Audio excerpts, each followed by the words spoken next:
Welcome दोस्तों, आज हम लोग बिहार बोर्ड के 10वीं क्लास के भूगोल के इकाई 2 का पार्ट कृषि का पार्ट 4 पढ़ेंगे।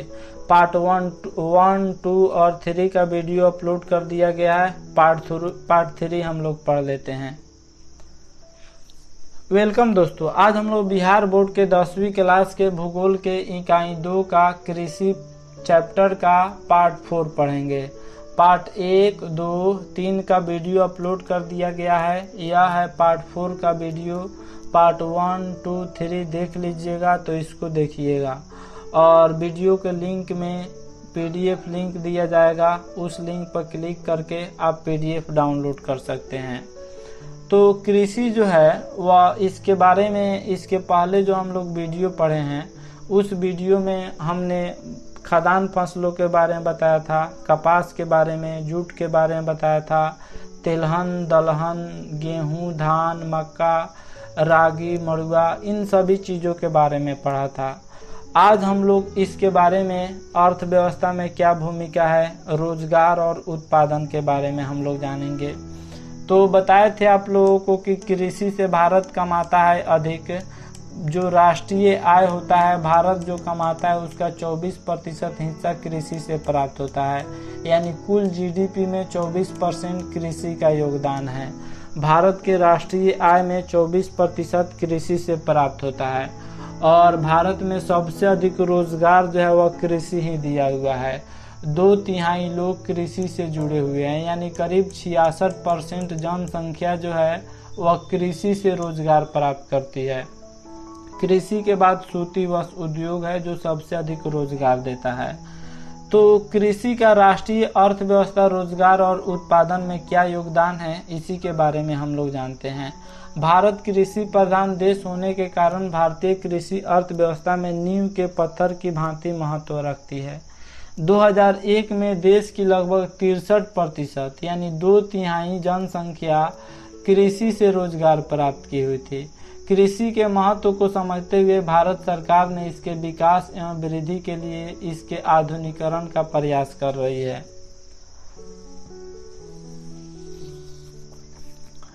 क्या हुआ, आजादी के बाद से भारत की राष्ट्रीय आय में कृषि जो है वह घटता ही जा रहा है। कृषि का योगदान घटता ही जा रहा है। इसलिए भारत सरकार ने इसको ध्यान में रखकर और इसके विकास के लिए इसके आधुनिकीकरण का प्रयास कर रही है, जिसमें सब्सिडी देती है। उसके बाद आधुनिक मशीनों का निर्माण होता है, फैक्ट्रियों की स्थापना की जाती है, और किसानों को जो है लुभावना दिया जाता है ताकि भारत कृषि के मामले में और अधिक आगे बढ़े। यहाँ नए नए टेक्नोलॉजी से कृषि का विकास हो, जिसमें नहरों का जाल बिछाया जाता है और किसानों को पानी उपलब्ध कराया जाता है, बिजली उपलब्ध कराया जाता है, ताकि भारत में कृषि का पैदावार बढ़े। खाद्य सुरक्षा के बारे में हम लोग जान लेते हैं। तो रोटी, कपड़ा और मकान मनुष्य की मूलभूत आवश्यकताएं हैं। रोटी, कपड़ा, मकान के बिना कोई मनुष्य जीवित नहीं रह सकता है। हमारे देश में जहाँ निर्धनता अधिक है, निर्धनता का मतलब गरीबी, हमारे देश में गरीबी जहाँ अधिक है वहाँ भूखमरी की समस्या है। आज भी भारत में बहुत भूखमरी की समस्या है। इतना अनाज होने के बावजूद भी भारत में भूखमरी की समस्या है। तो इसे दूर करने के लिए सरकार ने खाद्य सुरक्षा प्रणाली बनाई हुई है, जिसमें बफर स्टॉक प्रणाली। इसमें क्या होता है, अनाज को स्टॉक किया जाता है। जैसे किसी साल सूखा आ गया या किसी साल बाढ़ आ गया, फसल दह गया, तो लोगों को खिलाने के लिए अनाज चाहिए न जी। तो बफर स्टॉक प्रणाली के माध्यम से सरकार अनाज को स्टॉक करके रखती है, ताकि कोई आपदा आने पर लोगों को खिला सके, लोग भूखे नहीं मरे। दूसरा है जन वितरण प्रणाली। जन वितरण प्रणाली में क्या होता है, ग्रामीण क्षेत्रों में सस्ती दरों पर आवश्यक सामग्री और अनाज मुहैया कराई जाती है, जिसको राशन कहा जाता है। राशन कार्ड देकर और राशन लिया जाता है। जैसे 4 रुपये 5 रुपये गेहूँ मिलता है, 7 रुपये 8 रुपये चावल मिलता है। तो यह जन वितरण प्रणाली का ही हिस्सा है, ताकि कोई भूखा नहीं मरे, देश में भूखमरी न हो। इसके लिए सरकार जो है वह गाँव में सस्ती दरों पर 5 रुपया 10 रुपया के दरों पर अनाज मुहैया कराई जाती है। इससे गरीब लोगों को भोजन मिलना आसान हो जाता है। देखिए, उपभोक्ताओं को दो वर्गों में बांटा गया है। जो अनाज लेने वाले की कैटेगरी है, जिसको अनाज दिया जाता है, उसको दो वर्गों में बांटा जाता है। एक है गरीबी रेखा से नीचे, जिसको बिलो पुअर्टी लाइन कहा जाता है, यानी बीपीएल कहा जाता है, और एक गरीबी रेखा के ऊपर, जिसको अबव पुअर्टी लाइन कहा जाता है, यानी उसी को एपीएल कहा जाता है। तो बीपीएल में कौन आते हैं? गरीब लोग आते हैं, निर्धन लोग आते हैं, और एपीएल में कौन आते हैं? धनी लोग। जो धनी होते हैं उसे एपीएल में डाला जाता है। तो केवल गरीब लोगों को, यानी ये लोग निर्धन होते हैं बीपीएल वाले लोग, तो केवल इन्हीं को अनाज दिया जाता है सस्ते दरों में, यानी इन्हीं को राशन कार्ड के माध्यम से राशन दिया जाता है। 2 रुपये 3 रुपये चावल दिया जाता है। और जो एपीएल में होते हैं, गरीबी रेखा से ऊपर होते हैं, उसे चावल गेहूं यह सब नहीं दिया जाता है। नेक्स्ट हम लोग वर्धन काल के बारे में जान लेते हैं। तो फसल को बोने, बढ़ने और पकने के लिए उपयुक्त मौसम वाला समय को ही वर्धन काल कहते हैं। फसल को जब बोया जाता है, बोने से लेकर पकने के बीच तक के समय को वर्धन काल कहा जाता है।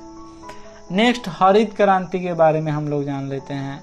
तो पहले क्या था, देश जब आजाद हुआ तब भारत कृषि पर निर्भर नहीं था, भारत अनाज पर निर्भर नहीं था, भारत में भूखमरी व्याप्त थी और भारत के पास खाने के लिए नहीं था।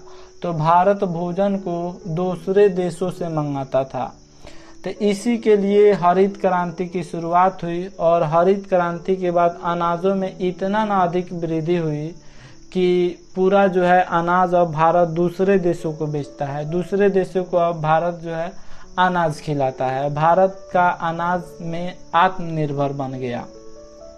तो हमारे देश की कृषि में क्रांतिकारी विकास हुआ। हरित क्रांति का मतलब इससे नए बीजों, खादों और उर्वरकों का प्रयोग हुआ तथा सुनिश्चित जलापूर्ति की व्यवस्था के फलस्वरूप कुछ अनाज उपज में अत्यधिक वृद्धि हुई। और हरित क्रांति का सबसे ज्यादा प्रभाव किस पे पड़ा? तो गेहूं पे पड़ा। गेहूं के उत्पादन में बहुत अधिक वृद्धि हुई। ऐसा नहीं चावल के उत्पादन में नहीं हुआ, चावल के भी उत्पादन में बहुत अधिक वृद्धि हुई, जिसके कारण भारत अनाज के मामले में आत्मनिर्भर हो गया। भारत अब दूसरे देशों को अनाज बेचने लगा। जो दूसरे देशों से खरीदता था वहीं दूसरे देशों को अनाज बेचने लगा। तो भारत में विश्व का सबसे अधिक पशुधन है। ऑब्जेक्टिव में पूछता है कि सबसे अधिक पशु किस देश में है? भारत में है। यहाँ विश्व का 57% यानी आधे से ज्यादा भैंस तथा विश्व का 14% गाय की जनसंख्या निवास करती है। और पूरे विश्व में सबसे अधिक दूध का उत्पादन भारत ही करता है। लेकिन दुर्भाग्यवश भारत की जनसंख्या बहुत अधिक है, जिसके कारण दूध दूसरे देशों को यह निर्यात नहीं कर पाता है। ऑपरेशन फ्लड द्वारा देश में दुग्ध उत्पादन में बहुत वृद्धि हुई। तो ऑब्जेक्टिव यह भी पूछता है कि ऑपरेशन फ्लड किससे संबंधित है? तो यह दुग्ध उत्पादन से संबंधित है। इसे उजाला क्रांति के नाम से भी जाना जाता है। तो हरित क्रांति किससे संबंधित है? कृषि में अधिक पैदावार, अनाजों में अधिक पैदावार। उसी तरह यानी हरित क्रांति कृषि से संबंधित है, उसी तरह उजाला क्रांति दूध उत्पादन से संबंधित है। उसी तरह पीली क्रांति जो है वह दलहन उत्पादन से संबंधित है। नीली क्रांति मछली उत्पादन से संबंधित है। उसी तरह उजाला क्रांति दूध उत्पादन से संबंधित है। तो ये था कृषि चैप्टर का फाइनल पार्ट। आशा करता हूँ यह वीडियो आप सब काफ़ी पसंद आया होगा। हमारे चैनल को सब्सक्राइब करें, इस वीडियो को लाइक करें तथा अधिक से अधिक शेयर करें।